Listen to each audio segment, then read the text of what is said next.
So I guess, of course, everyone's probably here to discuss your extra work in The Outsiders. I guess we should start with that. Is that true, by the way? You did? Okay. I got a little part in The Outsiders, and then that led to me getting my stat card that summer. Wow. I was in Tulsa, Oklahoma. Does everyone know Oklahoma? Yeah. So, it's the middle of nowhere, and it's like kind of like it's kind of like Calgary in a way, like a lot of cowboys and fields of wheat and beautiful, but no mountains. True that, true that. Well, of course, we are really here for, I think, a lot of you big fans of A Nightmare on Elm Street, which was, I guess, now we say little, but a little $1 million budget film that kind of went on to save New Line Cinema, I think, at the time. Or I guess that's the legend, as the legends tell on the internet. Oh yeah, the story I read was like they were on the verge of like bankruptcy, and then this sleeper hit came out, and no pun intended on the sleeping part, but and then it totally blew everyone's minds, and we went on to create this legacy after that. Well, the producer, we had been a gentleman who would travel the United States, going to college campuses, showing movies like View from Madness, which was kind of the one title that he had, that he could, in his car, literally, like he have the movies in the back of his trunk, and he would pull up to a college campus and they would have a movie night. He had, I guess, they were probably charging $100 or a couple $100 to watch the film for the students, show it in their theater. And he kind of made his first money that way. And then when he gathered enough money together, he was a very creative, Bob Shea is the name of that producer. He was very creative, and he got a hold of Wes Craven's script. Wes was sending it to everybody that he knew. Everyone was saying no. 30, 40 people had rejected Nightmare on Elm Street before Bob Shea decided to take a chance and invest his own personal money in the film. And then, of course, he got partners and founded New Line Cinema, but it was a really small operation. Very, just maybe 2 people and a secretary. And then, of course, once we started shooting, it was like we had a full crew and all of that. But yeah, it was really one man's dream of having a movie production company, and it just happened to look out with such a incredible movie as Nightmare on Elm Street. Well, and when did you know that it was going to be a big hit? Like, was there a sense of it early on? Or do you remember a particular moment, maybe seeing the premiere or seeing a billboard, or when did you kind of feel like this was going to be big? I mean, it was about maybe 5 years after the movie had come out. I realized that Freddy was really a big deal, and I saw a kid come to my doorstep in a Freddy costume, and this was after Nightmare 2, probably, and maybe even after Nightmare 3, because it wasn't such a big deal. I mean, it was 1982, and the only way you could have seen Nightmare on Elm Street at the time was in the movie theater. But then when the VCR was invented, then suddenly everyone could watch them at home, and that's really when it took off. And Nightmare 2 had just come out, so they bundled it together. Two nights of Freddy for the price of one. And so a lot of people saw both movies that way from video store. And so from then on, it slowly grew, and I would say it took another 3 or 4 years before I really felt like it was, a cultural thing, and that Freddy was this beloved character. Do you recall the moment seeing Robert in the makeup for the first time, seeing that character for the first time? Did they give you any idea of what that would look like beforehand? Did you see like illustrations or sketches, or was it on set when you first saw that?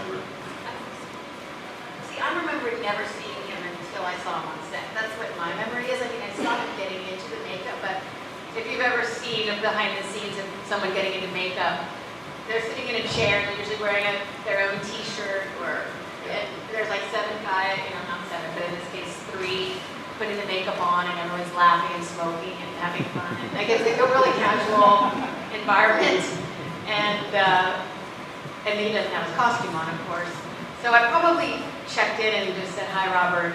I'll see you later on set." And then when I saw him, it was in the scene in the high school where I go down the stairs into the basement of the high school, and I see Freddy there, and he was terrifying, and the lighting was perfect, and it was smoky, and and he comes out, and he's right there, and he's like forget what his line is down there. The souls of the children may be strong, or something like that. No, but that's not a Nightmare on Elm Street.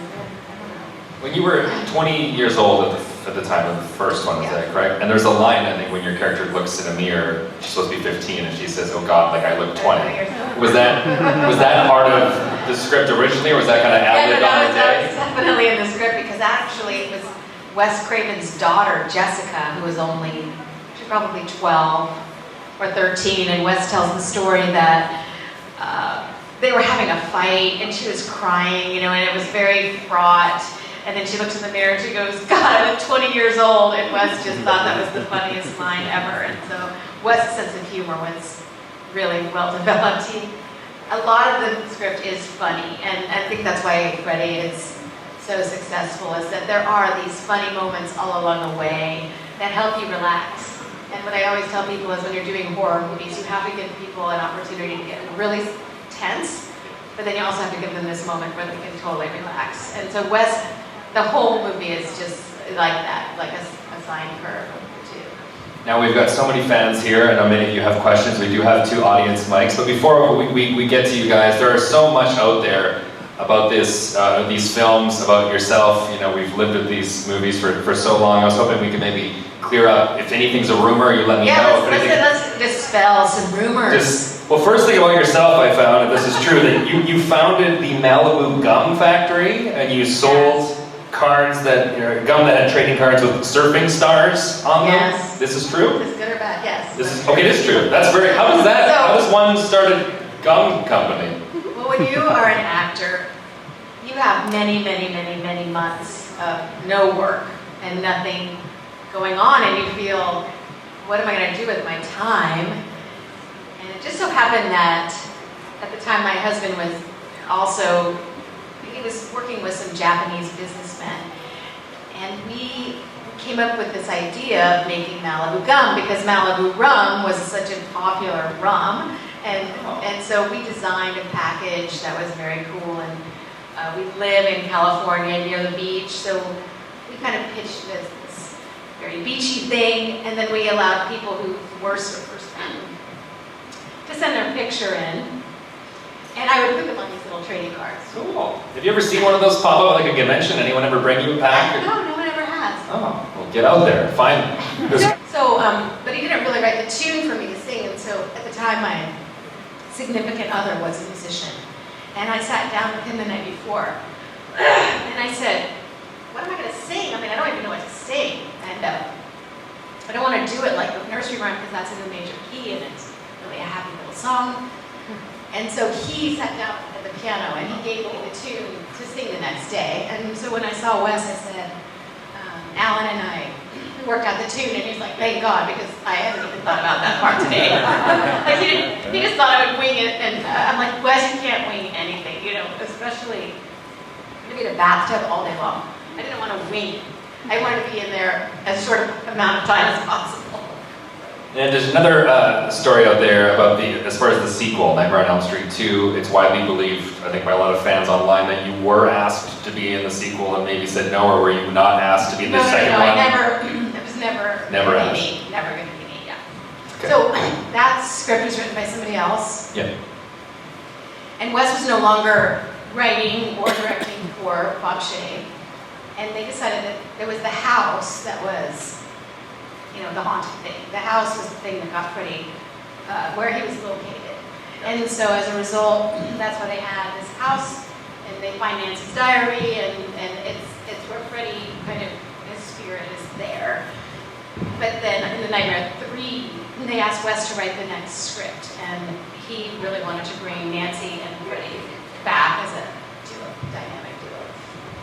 Well, we're glad you came When back. when Wes writes the scripts, Nancy will be in them. When Wes doesn't write the scripts, Nancy is not there. And speaking of script, the last question in regards to the ending, I heard there was a different ending at first that was maybe a little happier, that kind of was more of a definitive ending, and then at the last minute they decided to change it, leave it more like open-ended for potential sequels. Is that true? Do you remember seeing a different version at first? We never saw a different version. But the last day of shooting, so the very last day of shooting, we had pretty much run out of money, and they had brought in some extra investors to give like another day of money, basically. And so as I remember it, we literally shot maybe 7 or 8 different endings, like all sorts of different things. They just threw ideas at the wall, and because Bob Shea, I think he realized how great Freddie was. He didn't tell me this, but now in retrospect, I'm thinking, what gave him the desire to do a sequel? He must have known at that time that we really needed to do these endings that left it open, and so we did the final scene where Freddie drives us away is the one that they picked. But even there was an ending where Freddie's in the driver's seat. There was a scene where we just drive away. There's another scene where it was like Nancy survived. Everything is rosy again. So Musical ending. the musical ending, yeah, because Freddie's like Nancy's father. That's a whole twist ending. right. We could have went so many different ways. Well, we have, like I said, many fans out there with questions, so feel free to either get to a microphone, or if we don't want to get to the microphone, they can throw to you in the audience. But I think we've got somebody there right now, so go ahead, sir. What's your question? Hi, my question is about Nightmare on Elm Street 3.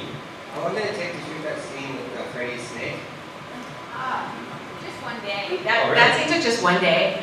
That movie was so interesting because so many visual effects were being done in conjunction with the live action that we were doing, but that big snake actually was like a big giant, special effect that was really on some kind of a gimbal or something that was, they really had Patricia Arquette in that position. It was not CGI at the time. And so as I remember, they got Patricia in that whole setup, and we didn't spend that much time doing it, frankly, when you consider how great that scene is. And then I come in and pick up the glass shard and poke him in the eye. But most of these movies are shot very quickly. I think as I remember, we did Nightmare on Elm Street in about 20 days, maybe 25 days. And Nightmare 3 was probably a little bit longer, but every scene was pretty much a day. Or the big scene at the end when all the mirrors smash and explode and I die, that scene I remember, those were several days. Those scenes took several days. Was it true that Wes Craven regretted killing Nancy off in that movie? I don't know if he regretted it. I think he really was looking at the story as real mythology at that point, and I sit back here. And Wes Craven was such a student of literature that I think he knew that killing off the person who is the leader and with all the knowledge was kind of a way of making her a hero. And I do believe that he intended it to be that way. All right, over to this side. What is your question? Go ahead. Hi, nice meeting you finally. It feels like a dream. Oh, thank you so much. So my question is, like, all the scenes in the movie, is there any scene that actually gave you a bit of a nightmare? I feel like that shooting schedule was probably the biggest nightmare. Like, that's a lot of ground to cover. Yeah, it was a lot of ground to cover back then. The one scene that I had nightmares about was our fight scenes with Freddie and me in my bedroom. That knife, the knives on his glove were often rubber when we were doing our fight scenes. But once in a while, the cameraman would say, "Can we put in the real glove? Because we're going to be really close." And then Robert could only make that sound, like, with the real knives. And so if they wanted to get that real sense of the knives going click, click, click, they were always the real glove. And there were a couple of scenes where the glove would just get really close. And that's the kind of nightmare that I would have where the glove is just, getting me. And it was a very scary glove. Not when it was rubber, but when it was real, it was a deadly weapon. It really was, yeah. Thank you so much. Thank you. All right, back to this side. Go ahead. Hi, Heather. Hi, Darren. Good seeing you again. I love all the Nightmare on Elm Street shows there, Heather, but I want to ask a different question.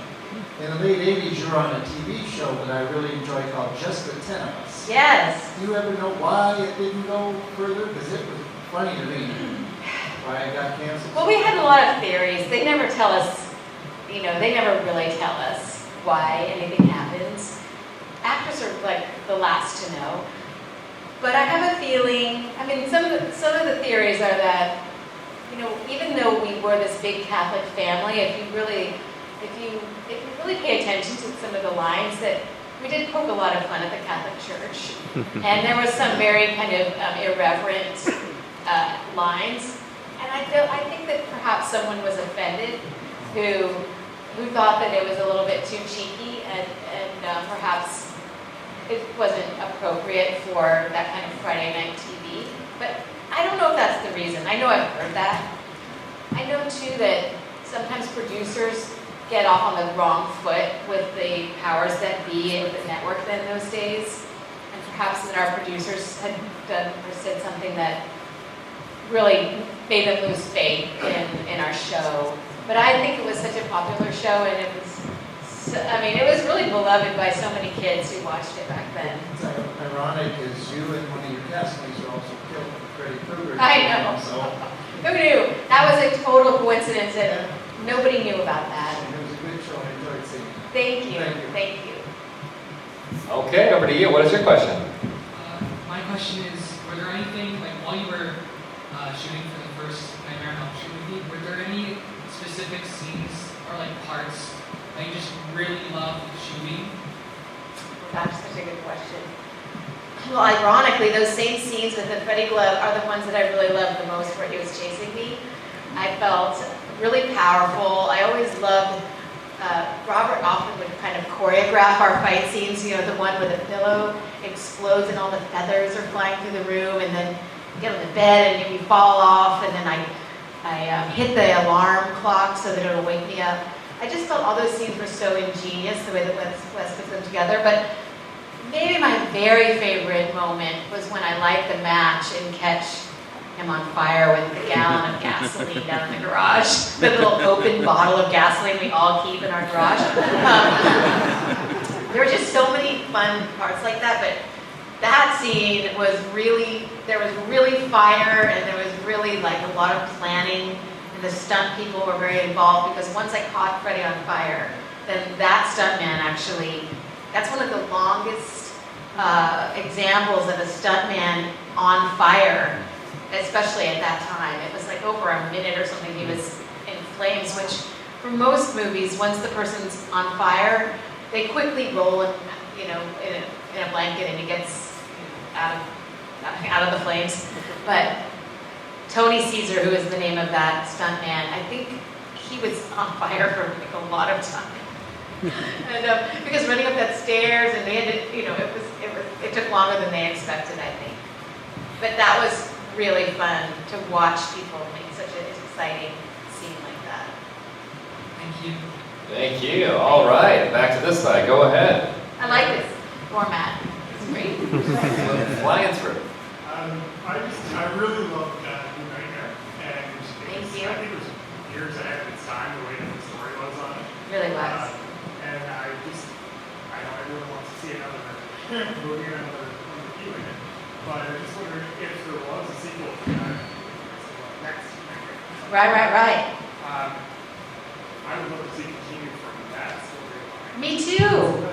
Have you ever thought of it, what your character might do? Well, I mean, hopefully she'd be a woman like I am today. She'd be, you know, getting older, and but no less that, you know, I think what I am amazed at as I do get older is that I don't feel that different than I did when I was 30 making that movie. I mean, certain parts of my body, like my knees get sore, my hips get sore, but in my head and in my heart, I don't feel like that much time has passed. And so I feel in my heart like it would be a really great battle between Freddy and me. I think it would be really fun to watch. Maybe we'd be a little slower, I don't know, but we'd still find a way to have a battle of some sort. I think that would be really fun. And I do dream about it. I think it would be amazing. And plus I too think Nico Hughes is like such a great part of that, and fan movie last year. yeah. So that fan movie was a really good little movie. And I kind of liked the way it went, just taking that character into his older life and all the problems that he suffered because of that really traumatic moment in his life.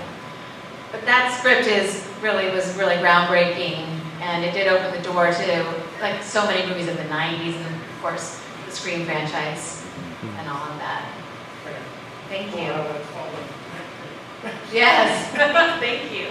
You gotta incorporate like modern nightmares, like interest rates, and forgetting your password. I think we talked about the Canadian American exchange rate. Yeah, that's another That's a nightmare. terrible nightmare, right? Or my biggest nightmare, when you get locked into your account, you have to select the traffic lights so they know you're not a robot, and then the traffic lights in 2 different squares, and you're only supposed to pick 1 square. That's a nightmare. Yeah, Anyway. you're not a robot. Yeah. I know, I agree, those are terrible. There's a lot of like. I get really confused. Getting your Instagram deleted, big nightmare. All right. Go ahead, last question. Okay, wait, one more question. Second last question, go ahead. So, as we know, there has been a remake of Nightmare on Elm Street in 2010, and that where Rooney Mara actually played Nancy. So I'm just kind of curious if she actually reached out to you for any... No, I would love to meet her because I admire her a great deal, and but I did know, I've never met her, and I actually, I'm afraid to say I didn't see the movie either.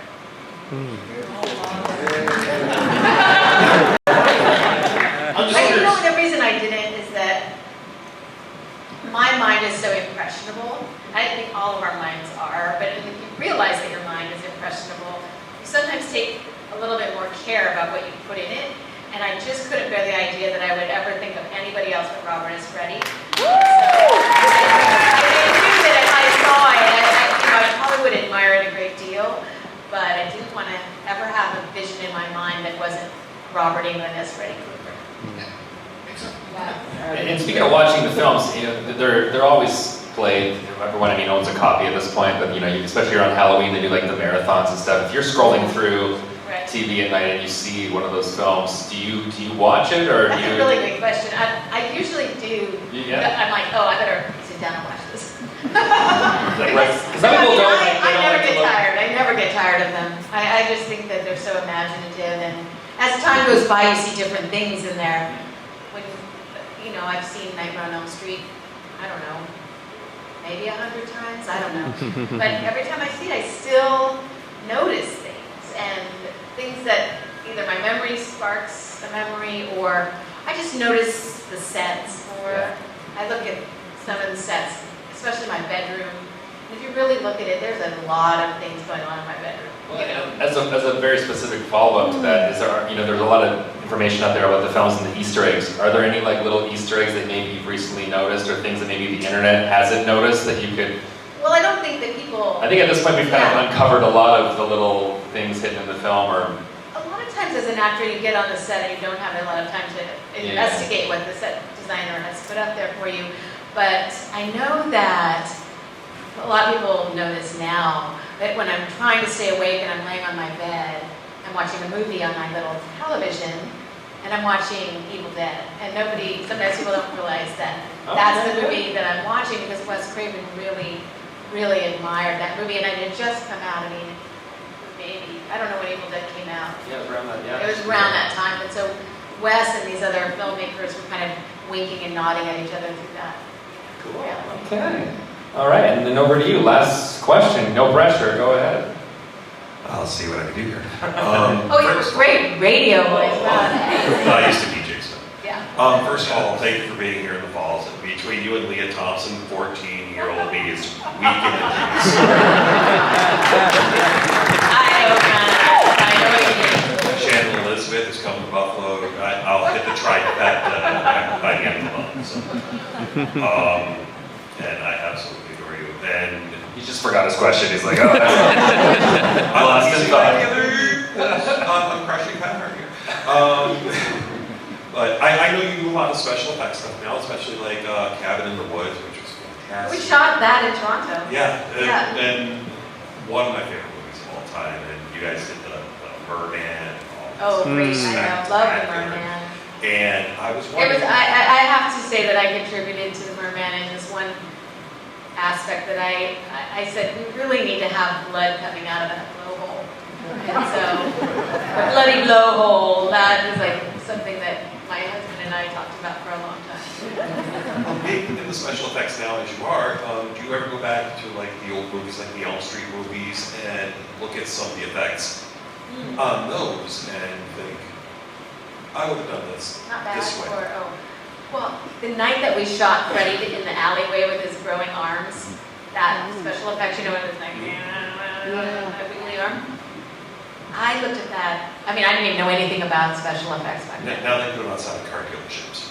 Yeah, I thought that was the worst looking thing I've ever seen. And I was 18 and I knew nothing, and I thought, that is never gonna fly. They're gonna cut this scene. And I was just standing by the camera watching, waiting for, you know, the next moment that I had to work. And I looked at that, and that again was the same stuntman, Tony Caesar, who is probably a foot shorter than Robert, and he's a lot stockier than Robert. And I just thought, no one's gonna buy him as Freddy, and those arms are so wiggly, like Freddy wouldn't have wiggly arms. And yet, I can't count the number of people who think that's the scariest part of the movie. And I just, it was so wrong about that. But there's a great deal of reverence and respect that I think makeup effects people have for what people did back then with the materials and the equipment that they had at the time. So now, you know, people have all these like silicone and like beautiful products that look just like human skin, and people who've literally dedicated their whole lives to learning how to do a human paint job that looks so good. And it's like just the camera resolutions now are so high that the perfection has gotten just crazy. But back then, I mean, everyone enjoys the fact that things don't look 100% real, and there's like this great amount of respect, obviously, for people who were the trailblazers of certain things and certain ways of doing things. So I have never really heard people saying, oh, if I was doing that today, I would do X, Y, and Z. I mean, so many movies are remade that they're getting the chances to do it anyway. And so when you see a remake, you will see a lot of the effects done with CGI, and I think that's one of the complaints of the new Nightmare version, is that a lot of the things that had been practical, that had been so magical, were kind of soulless and not that interesting if you do it with CGI. So, you know, they learned their lesson that people don't really love pure CGI, and luckily makeup effects is, you know, just doing just fine. You know, they're doing a lot of work practically, and then they kind of marry it to CGI in the post-production, and they end up looking fantastic. So. Thank you so much. Yeah, sometimes the mind knows when it's not real. Like even as good as it, you just know that it's not a tangible thing. Yeah, they're trying hard to make it look real, but it, you know, just the way the light hits you and your hair is going to move with the breeze, like that's very hard to reproduce in a computer. So we'll see. Now with AI, I've seen some AI things, and they do look like cartoons kind of. Yeah. They don't Sometimes the effects, they put like a filter over everything that like almost looks CGI, but it is practical, and you're like, yeah. But anyway, but I'll tell you who is real and who's really here right now. And give it up one more time for Heather Langenkamp, everybody. It's been a good old weekend, so please stop by the table and say hi.